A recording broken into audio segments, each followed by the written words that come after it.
इधर जैसे ही बुलडोजर ने मदरसों को रौंदा, उधर मौलानाओं में मच गई भगदड़। हैदराबाद वाले भाईजान ने दे दी धमकी। बिहार में लगी हिंदू राष्ट्र के पोस्टर, बागेश्वर बाबा ने कर दिया बड़ा ऐलान। 2024 से पहले खेल होना तय।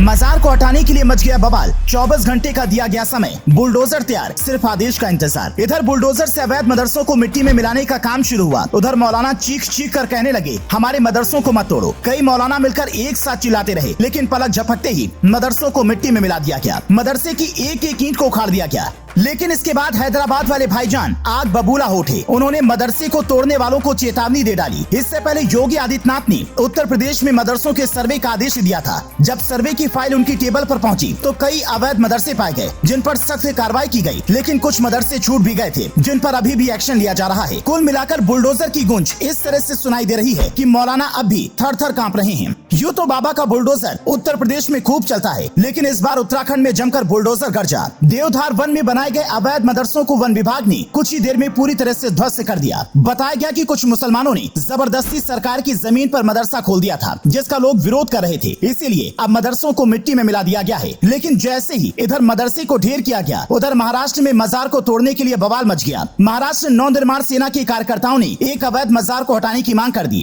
अभी उन्होंने इसके लिए कल्याण डोंबिवली नगर निगम के साथ ही पुलिस को एक पत्र लिखा है, जिसमें कहा गया है कि एक हफ्ते के अंदर बसी मजार को हटाया जाए। लेकिन असली बवाल तब मच गया जब कहा गया कि अगर सुनवाई नहीं हुई तो मजार की जगह पर राम मंदिर बना दिया जाएगा। इसी के बाद महाराष्ट्र में सियासी बवाल शुरू हो गया और तमाम हिंदूवादी कार्यकर्ता बस यही कह रहे हैं कि अब तो हमें मजार हर हाल में हटा हुआ चाहिए। लेकिन इसी बीच बागेश्वर धाम महाराज एक बार फिर सुर्खियों में आ गए हैं। उन्होंने इस बार मुसलमानों पर बहुत बड़ी बात बोल दी है। मध्य प्रदेश के जबलपुर के पनागर में बागेश्वर धाम ने दिव्य दरबार लगाया था, जहाँ पर हजारों की संख्या में भक्त पहुँचे हुए थे। इसी दौरान उन्होंने दावा किया कि तनवीर खान नाम के आदमी ने उनसे राम कथा करवाने की इच्छा जताई है। उन्होंने कहा है, अब मैं मुसलमानों को भी राम कथा सुनाऊंगा। लंबे वक्त से हिंदू राष्ट्र बनाने का उद्घोष करते आ रहे धीरेन्द्र कृष्ण शास्त्री के इस बयान के बाद लोग हैरान रह गए। कुछ लोग तो यही कह रहे हैं कि अगर अब मुसलमान भी राम कथा करवाएंगे तो एक तरह से भारत हिंदू राष्ट्र बन ही गया। करीब 2 महीने पहले पंडित धीरेन्द्र कृष्ण शास्त्री हिंदू राष्ट्र बनाने के बयान देने के बाद सुर्खियों में आए थे। उन्होंने कहा था, सभी हिंदुओं को एक होने की जरूरत है, इसके बाद ही हिंदू राष्ट्र बन पाएगा। लेकिन भारत जैसे लोकतांत्रिक देश में, जहाँ पर संविधान ही सबसे ऊपर है, वहाँ पर हिंदू राष्ट्र बन पाना बहुत ही मुश्किल होगा। अगर बीजेपी हिंदू राष्ट्र बनाने के बारे में सोचती है तो उसे संविधान में बदलाव करने होंगे। लेकिन ये इतना आसान भी नहीं होने वाला, क्योंकि इसके बाद अंतर्राष्ट्रीय समुदाय भारत पर कुछ प्रतिबंध भी लगा सकता है। इसका एक उदाहरण भी 2 दिन पहले बिहार में सामने आ चुका है। दरअसल वहाँ के दरभंगा में कुछ लोगों ने हिंदू राष्ट्र लिखा हुआ बैनर लगा दिया था, जिस पर मुस्लिम समुदाय ने सख्त नाराजगी जताई। इसी के बाद हिंदू परिषद के जिला सचिव राजीव प्रकाश मधुकर को गिरफ्तार किया गया। इस मामले में 4 नामजद और 100 से ज्यादा अज्ञात लोगों के खिलाफ FIR दर्ज की गई है। हालांकि मौजूदा समय में बिहार में हिंदुओं के साथ किस तरह की राजनीति हो रही है, ये बताने की जरूरत नहीं है। बिहार के लोग बताते हैं कि जब तक वहाँ बीजेपी की सरकार थी तब तक सारी चीजें ठीक थी, लेकिन नीतीश कुमार ने बीजेपी को दगा देकर ठीक नहीं किया।